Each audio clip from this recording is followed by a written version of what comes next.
نحمده ونصلي على رسوله الكريم اما بعد۔ میرے محترم بزرگوں، آپ لمبے عرصے سے ایک مضمون سنتے چلے آ رہے تھے۔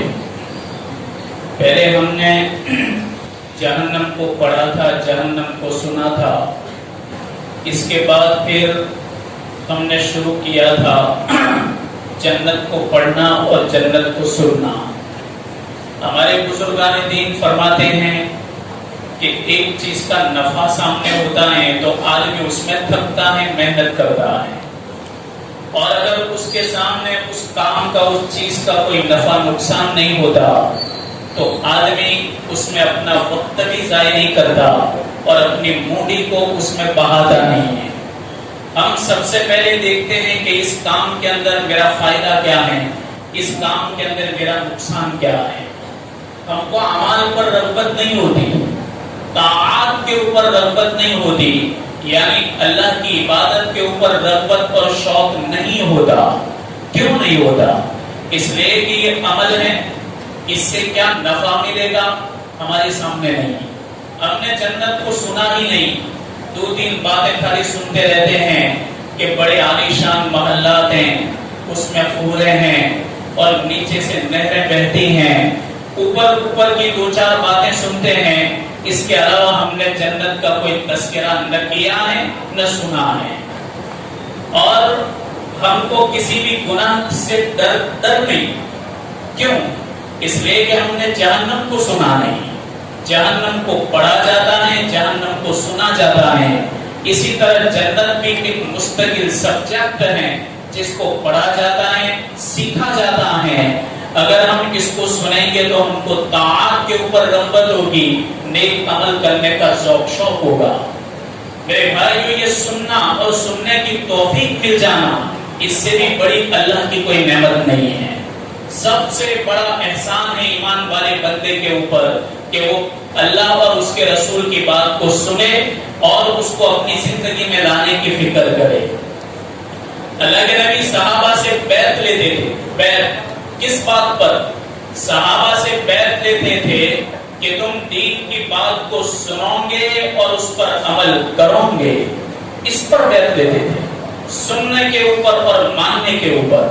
صحابہ کہتے تھے یا رسول اللہ سمعنا و اطعنا، ہم نے آپ کی بات سنی اور ہم نے کہا مانا۔ اللہ تعالیٰ کو ایسے لوگ بہت پسند ہیں کہ جو سنتے ہیں اور اس پر عمل کرتے ہیں۔ ان لوگوں کی اللہ نے تعریف کے قرآن میں الذین یستمعون القول فیتبعون احسنہ، کہ میرے نیک بندے بات کو سنتے ہیں اور سننے کے بعد اس پر عمل کرنے کی کوشش کرتے ہیں۔ اللہ تعالیٰ نے ایسے بندوں کا تذکرہ کیا۔ ایک مرتبہ حضرت عمر رضی اللہ تعالیٰ عنہ مسجد نبوی کے اندر کھڑے تھے۔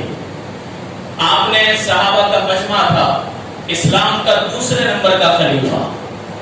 آپ نے کہا کہ ایھا الناس، اے لوگو، اسمعوا و اطیعوا، میں جو کہتا ہوں اس کو سنو اور اس پر عمل کرو۔ صحابہ کرام کا مجمع تھا۔ مجمع کے اندر ایک بوڑھے میاں تھے جو کونے کے اندر بیٹھے ہوئے تھے۔ انہوں نے جیسے ہی حضرت عمر کی یہ بات سنی، اسمعوا و اطیعوا، وہ کھڑے ہو گئے، کھڑے ہو کر کہنے لگے یا امیر المؤمنین، اے عمر بن خطاب امیر المؤمنین، نہ ہم آپ کی بات کو سنیں گے نہ ہم آپ کا کہا مانیں گے۔ تو مجمع تو سناٹا چھا گیا کہ یہ بوڑھا سننے سے بھی انکار کر رہا ہے، ماننے سے بھی انکار کر رہا ہے۔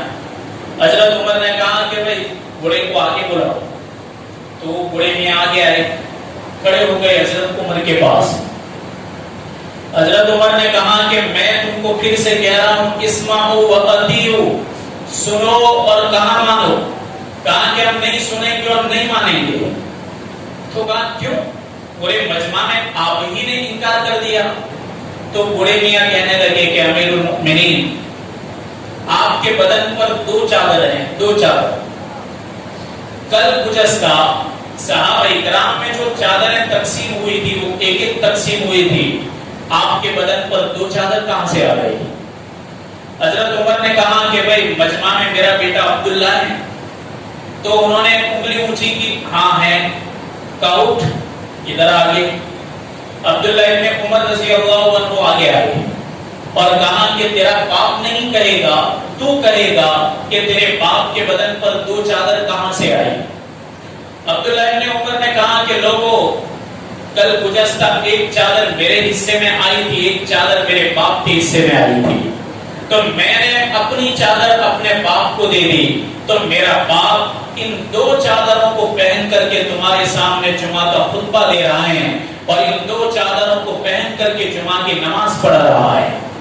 اب بڑے میاں کیا کہنے لگے کہ امیر المؤمنین، کیا تیری بات سنی جائے گی اور تو ہم کو حکم دے، تیرے حکم کے سامنے ہم گردن کو بھی پیش کر رہے ہیں۔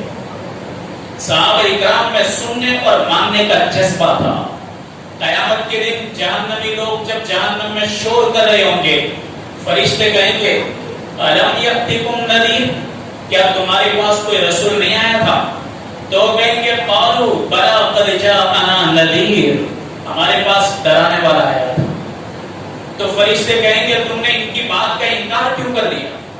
تو آگے مضمون ہے پورا، وہ کیا کہیں گے لو کننا نسمع او نعقل، کاش ہم دین کی بات کو سن لیتے اور کاش ہم دین کی بات کو سن کر کے سمجھتے تو آج ہمارا حشر یہاں پر نہ ہوتا، ہم بھی جنتیوں کے ساتھ جنت کے اندر ہوں گے۔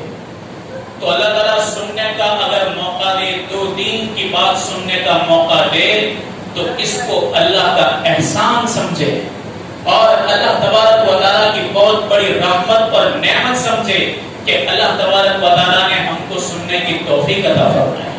اور یاد رکھو قرآن کی بات ہے، اللہ فرماتے ہیں جس میں اللہ تعالیٰ خیر دیکھتا ہے اسی کو سنواتا ہے۔ وَلَوْ عَلِمَ اللَّهُ فِيهِمْ خَيْرًا لَأَسْمَعَهُمْ، اللہ قرآن میں فرماتے ہیں کہ اگر اللہ تعالیٰ ان لوگوں کے دلوں میں کوئی خیر دیکھتا تو ان کو سننے کی توفیق دیتا، لیکن اللہ نے چونکہ نہیں دیکھا اس لیے اللہ نے ان کو سننے کی توفیق نہیں دی۔ بڑی پیاری آیتیں، وَلَوْ عَلِمَ اللَّهُ فِيهِمْ خَيْرًا لَأَسْمَعَهُمْ، اللہ ان کو سنواتا، اللہ ان کو سننے کی توفیق دیتا، لیکن اللہ نے ان کو سننے کی توفیق نہیں دی۔ تو میرے بھائیو، دین کی بات کو سننا چاہیے، سن کر کے اس پر عمل کرنا چاہیے۔ دیکھو یہ ہماری زندگی ہے، ہماری یہ ساتھ، ہمارا جسم، ہماری ملکت ہماری باڈی پر نہیں ہے، ہمارے جسموں کا مالک ایک خالق ہے جس نے اس جسم کو پیدا کیا ہے۔ کوئی یہ سمجھے کہ یہ میرا بدن ہے تو یہ میرا ہاتھ، میرا پیر ہے تو میرا پیر، یعنی میں اس کا مالک ہوں۔ ہم ہمارے بدن کے بھی مالک نہیں ہیں۔ ہم نے تو نہ فرمائش کی تھی اللہ سے کہ یا اللہ ہم کو دنیا میں جانا ہے، ہم نے کہاں کہا تھا؟ ہم نے یہ بھی نہیں کہا تھا یا اللہ ہم کو مرد بننا ہے، ہم نے یہ بھی نہیں کہا۔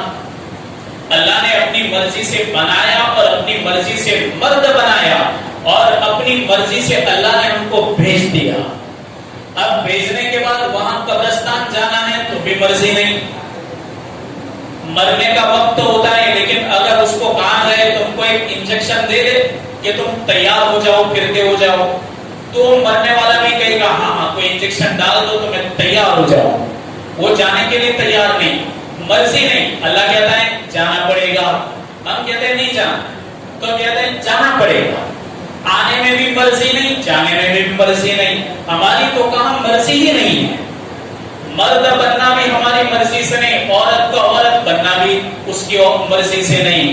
یہ اللہ تبارک و تعالیٰ کی دی ہوئی ایک امانت ہے، امانت۔ جنت کے اندر دیکھو ہمارا قاعدہ ہے، انسان کو جب کبھی خوشی نصیب ہوتی ہے تو غم بھول جاتا ہے، قاعدہ ہے۔ آدمی چاہے لاکھ غموں کا مارا ہو، اس کو طرح طرح کے غم ہو، طرح طرح کی تکلیف ہو، لیکن کوئی بھی اگر خوشی آ گئی تو سارے غموں کو بھول جاتا ہے، ایک دم بھول جاتا ہے۔ اب آپ بتاؤ ہمارے لیے جنت میں جانے سے بڑی کوئی خوشی ہو سکتی ہے؟ ایمان والے کے لیے سب سے بڑی خوشی اس کو جنت میں داخلہ مل جائے، اس سے بڑھ کر کے کوئی خوشی نہیں ہے۔ جبھی تو جنت میں داخل ہونے کے بعد ہم کیا کہیں گے؟ الحمدللہ الذی اذھب عنا الحزن، یا اللہ تیرا شکر ہے کہ سارے غم دنیا میں رہ گئے اور تو نے غموں کو ہم سے دور کر دیا. یہ ہم کہیں گے انشاءاللہ جنت کے اندر الحمدللہ الذی اذهب عنا الحزن ان ربنا لغفور شکور. ہمارا پروردگار بڑی قدردانی کرنے والا ہے، مغفرت کرنے والا ہے. تو جنت میں جانے کے بعد آدمی سارے ہی غم بھول جائے گا. کیوں؟ اللہ کا دیدار ہے، اللہ کے حبیب کا دیدار ہے، صحابہ اکرام کا دیدار ہے، امت کے نیک متقی پرہیزگار لوگوں کی مجلسیں لگے گی، ان کا دیدار ہے. تو آدمی کو اس سے بڑھ کر اور کیا چاہیے؟ لیکن میرے بھائیوں پھر بھی جنت کے اندر ایک غم ضرور رہ جائے گا. اب آپ کہوں گے کیا رہے گا؟ کیا رہے گا بتاؤ؟ کون سا غم رہ جائے گا؟ جنت میں سب کچھ مل گیا، اللہ بھی مل گیا، رسول بھی مل گیا، لیکن پھر بھی غم باقی ہے. اس کا مطلب آپ فضائل اعمال کو نہ دھیان سے سنتے ہو نہ دھیان سے پڑھتے ہو. حضرت شیخ زکریا رحمۃ اللہ علیہ نے اس حدیث کو نقل کیا ہے. جنت میں جانے کے بعد جنتی کو صرف ایک بات پر طلب پر افسوس ہوگا کہ دنیا کے اندر اس کی وہ گھڑی جو بغیر اللہ کی یاد کے گزر گئی غفلت کے اندر، اس پر اس کو بہت بڑا طلب ہوگا. یہ سننے کی چیز ہے. خالی ویسے تعلیم کر دی اور پڑھ لیا یہ کافی نہیں ہے. فضائل اعمال تو منہ پہ ہونی چاہیے، زبانی ہونی چاہیے. آپ نے فرمایا جنتی کو کسی بات پر طلب پر افسوس نہیں، وہ گھڑی کہ جس کے اوپر اللہ کا استحضار نصیب نہ ہوا ہو، اس پر بندہ وہاں بھی افسوس کرے گا. اب آپ جو یہاں بیٹھے ہوئے ہیں یہ بھی اللہ کا استحضار ہے.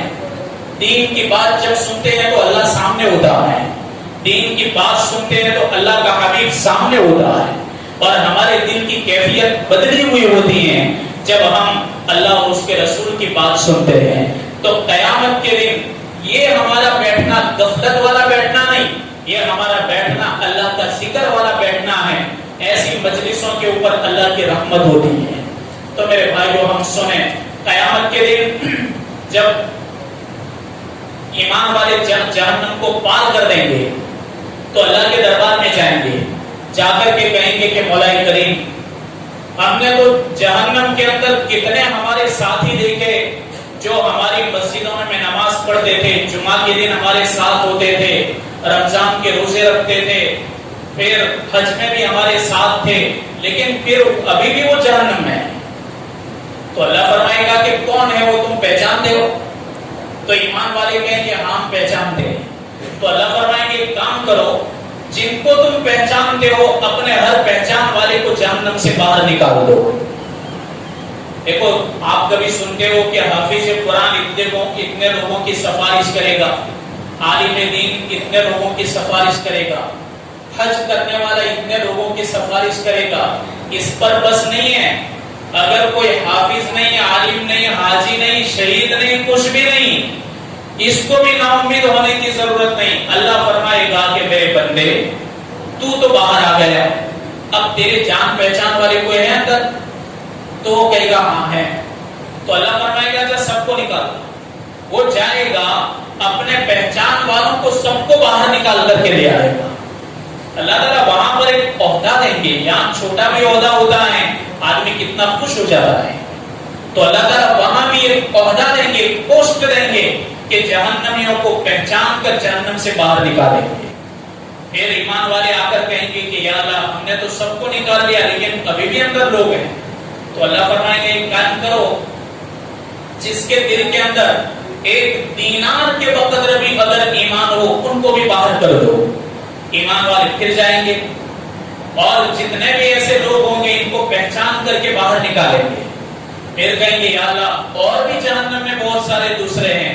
اللہ فرمائیں گے جاؤ، جن کے دل کے اندر آدھے دینار کے بقدر بھی اگر ایمان ہے بچایا ہوا، ان کو باہر نکالو. ان کو بھی نکال دیں گے. پھر کہیں گے یا اللہ ابھی بھی کچھ دکھ رہے. تو اللہ فرمائیں گے کہ جاؤ، جن کے دل کے اندر ذرہ برابر، ذرہ کس کو کہتے ہیں؟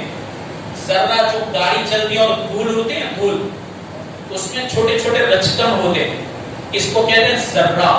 اس کو اگر تم ہاتھ میں پکڑو تو نہیں آ سکتا، اس کو پکڑ نہیں سکتے، وہ دکھتا ہے لیکن پکڑ نہیں سکتے. تو اللہ فرمائیں گے جن کے دل کے اندر ذرہ برابر بھی ایمان ہو ان کو بھی باہر نکالو، ان کو بھی نکال لیں گے. اب اللہ تعالیٰ پوچھیں گے ابھی بھی کوئی رہا؟ تو ایمان والے کہیں گے ابھی بھی بہت سارے لوگ ہیں.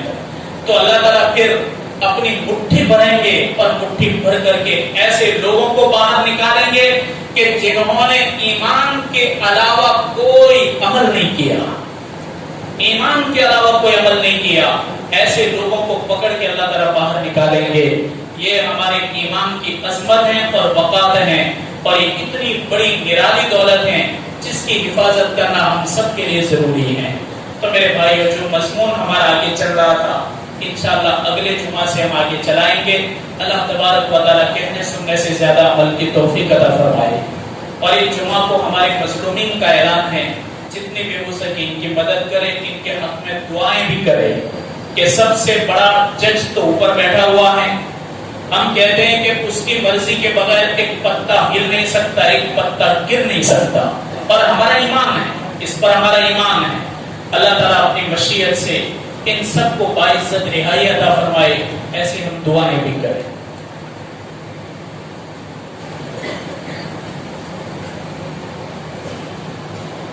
یا رب لک الحمد حمدا دائما ما دوام و یا رب لک الحمد حمدا خالدا. اللهم اهدنا الصراط المستقيم صراط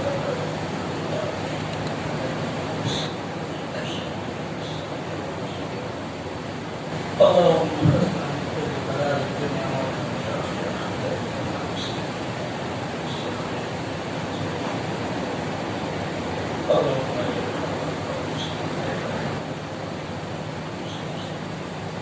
ربنا تقبل دعانا انك انت السميع العليم وتب علينا انك انت التواب الرحيم. وصلى الله تعالى على خير خلقه ومولى سيدنا محمد وعلى اله وصحبه اجمعين.